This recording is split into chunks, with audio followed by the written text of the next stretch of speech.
Décideurs engagés, l'émission TV de l'Hémicycle qui révèle les décideurs et nous permet de comprendre ce qui, chaque jour, leur donne envie de se battre et de réussir. Bienvenue dans On se dit tout, l'émission des décideurs engagés sur l'Hémicycle TV, et j'ai le plaisir de recevoir aujourd'hui Caroline Jacquin. Bonjour. Bonjour. Bonjour Caroline Jacquin. Vous êtes directrice générale de chez Plafarm. Vous êtes docteur en pharmacie et vous avez travaillé dans des grands groupes pharmaceutiques internationaux. On va parler de votre carrière évidemment, mais on a d'abord envie de parler de vous, Caroline Jacquin. Racontez-nous un petit peu votre parcours, vos choix dans la vie.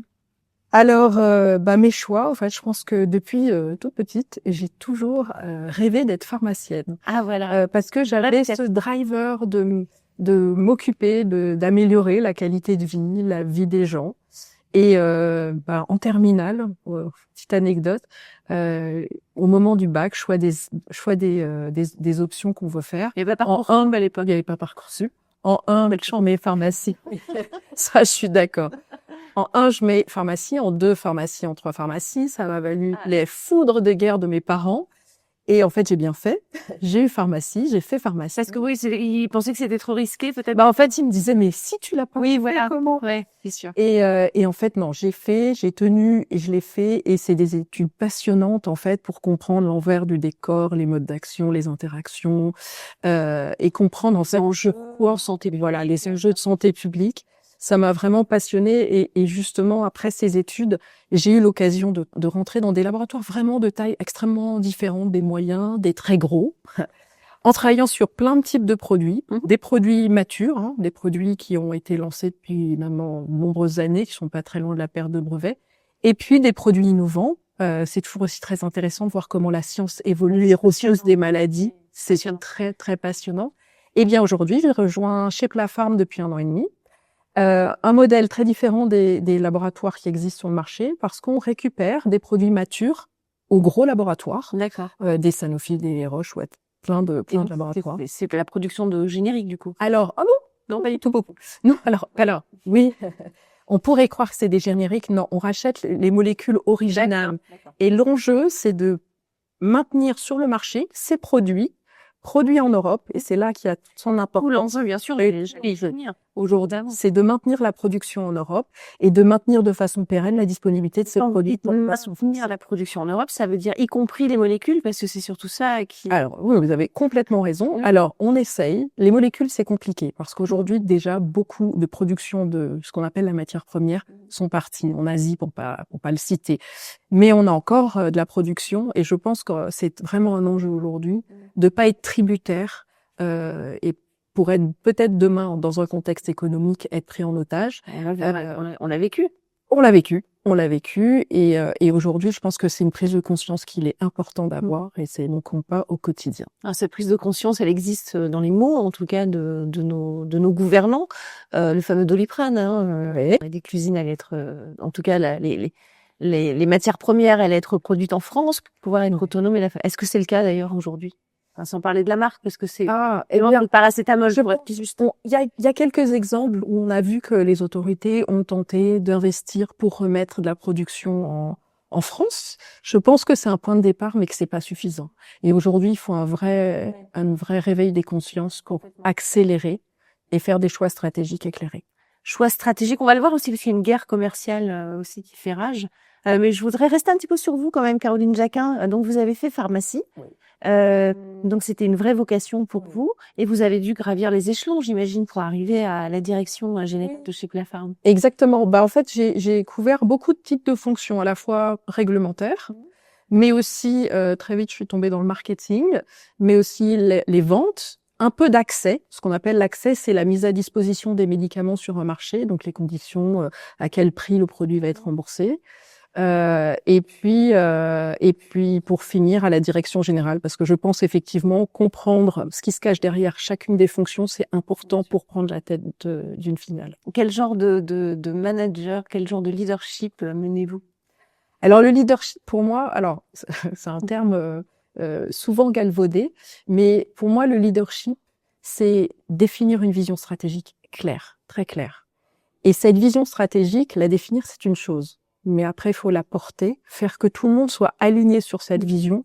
Parce qu'en fait, la réussite La réussite d'une entreprise, c'est la mise en action de cette vision. Et si tout le monde n'a pas adhéré à cette vision, et si le leadership n'est pas là pour faire que tout le monde adhère à cette vision, ça ne peut pas marcher.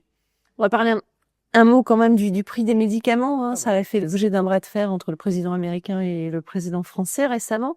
D'ailleurs, le président américain a plaisanté et a incité notre président et nous de ne pas faire des prix aussi bas. Ça, c'est quelque chose de problématique aujourd'hui pour les laboratoires pharmaceutiques. Alors oui, aujourd'hui Le marché est américain quand même. Alors, je vais mettre un peu de côté le débat de Trump, parce que c'est pas ce monsieur qui c'est pas lui qui va fixer le prix des produits en France. Évidemment. Néanmoins, ça touche un sujet qui est vraiment primordial aujourd'hui, c'est que la France a eu en stratégie de maintenir ses dépenses de santé en mettant des pressions très très fortes pour maintenir les prix les plus bas. Et on le sait, on a des prix en Europe, on est un des pays les plus bas.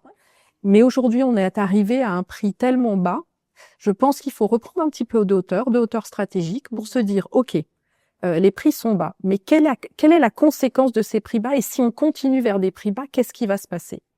Qu'est-ce qui va se passer? Ça va être des ruptures.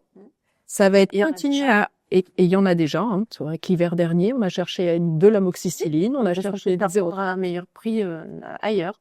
Alors, non? Oui et non, parce que si je prends par exemple le cas du Xeroquel, qui est la quétiapine dont vous avez entendu parler, c'est pour les patients schizophréniques. Il faut savoir, c'est un marché qui est génériqué. Moi, j'ai le produit Princeps, mais le marché est génériqué. Donc, mais aujourd'hui, 50% du volume utile pour la France est produit par une usine. Oui.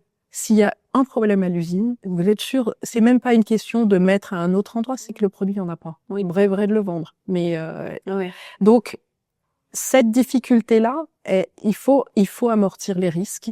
Je pense que sur la santé, c'est pas n'importe quelle industrie. On peut pas se permettre de manquer d'amoxicilline aujourd'hui en France. Ça n'a pas de sens. Il faut se donner les moyens pour classes thérapeutiques clés, hein, les antibiotiques, les antiarythmiques, la cardio, la neuro, pour faire que les patients, aujourd'hui, puissent être traités.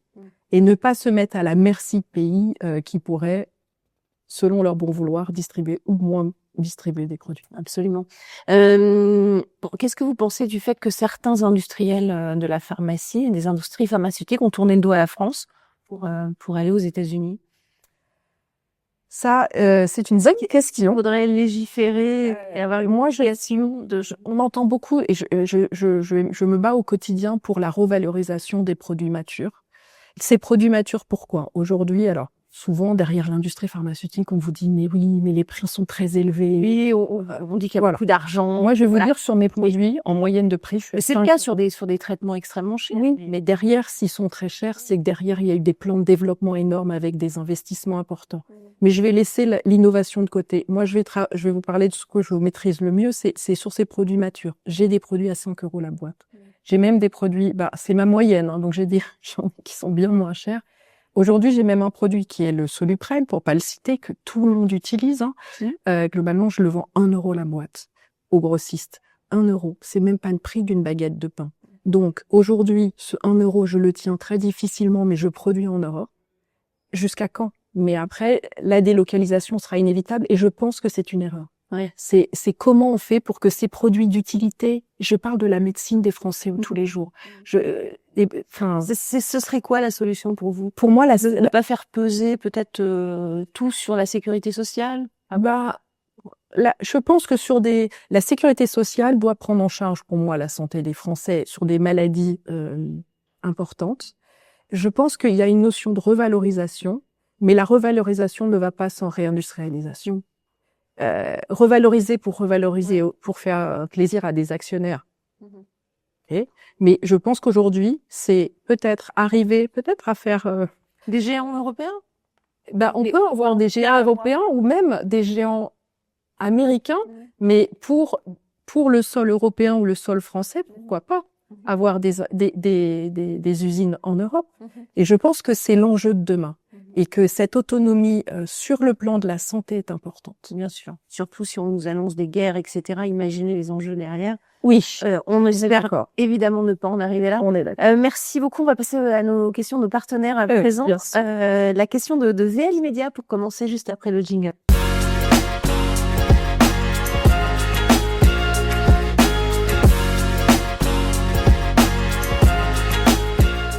La question de VL, c'est celle-ci, celle que vous avez choisie parmi plusieurs questions. Face à la fin de l'abondance, c'était la fameuse expression d'Emmanuel Macron. Ça concerne aussi les médicaments d'ailleurs.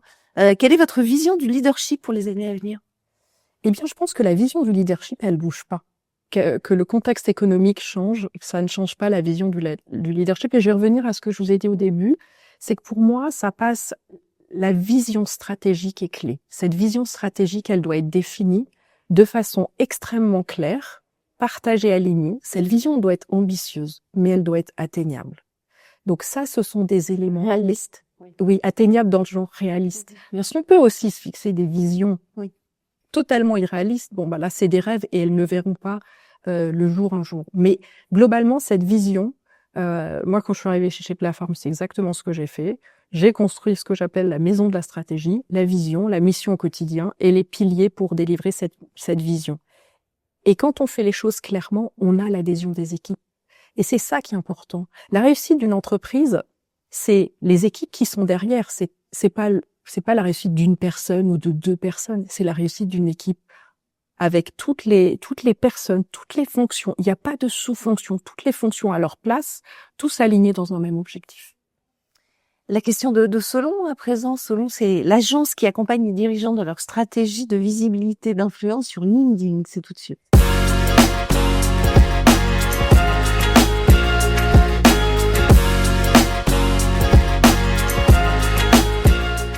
Caroline Jacquelin, qu'est-ce qui, selon vous, fonde aujourd'hui la crédibilité d'un décideur sur les réseaux sociaux? Alors ça, c'est vraiment quelque chose de très multifactoriel. Déjà, il y a l'expertise et la connaissance d'un sujet. Mais ça va pas être de l'info pour l'info. Il faut y apporter un prisme, un angle de vue, de la hauteur de vue sur cette problématique. Et puis, c'est l'authenticité, l'idée d'être transparent et de pouvoir étayer un argumentaire.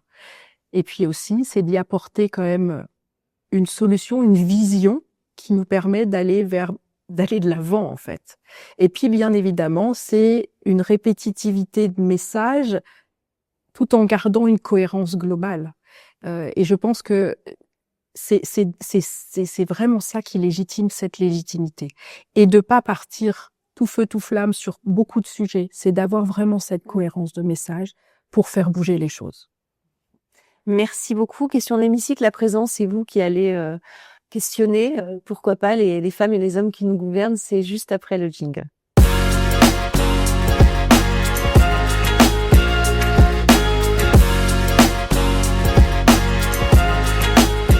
La question de l'hémicycle, qu'est-ce que vous avez envie de leur dire à ces femmes et ces hommes qui nous gouvernent? Caroline Jacquin, c'est la question de l'hémicycle. Comme si vous y étiez, c'est à vous. Vous avez 30 secondes à 1 minute pour envoyer votre message. Allez-y. Alors, je pense qu'aujourd'hui, il est grand temps de penser souveraineté européenne, souveraineté française et de relocaliser pour des produits matures ou même l'innovation, les produits sur notre territoire. Voilà, donc comment faire pour rapatrier en tout cas la fabrication de ces molécules on parlait au début. Non, mais c'est ce que vous nous disiez en début d'émission. C'est le message principal, la réindustrialisation finalement des médicaments. Aujourd'hui, c'est la clé. Absolument. Je pense qu'aujourd'hui, c'est la clé. D'accord. Merci beaucoup. J'espère que le message sera passé. En tout cas, on l'entend souvent. Merci pour votre participation à notre émission. Merci à vous. Merci à vous pour votre fidélité et on se retrouve très très vite pour un prochain numéro de On se dit tout. Décideurs engagés, l'émission TV de l'hémicycle qui révèle les décideurs et nous permet de comprendre ce qui chaque jour leur donne envie de se battre et de réussir.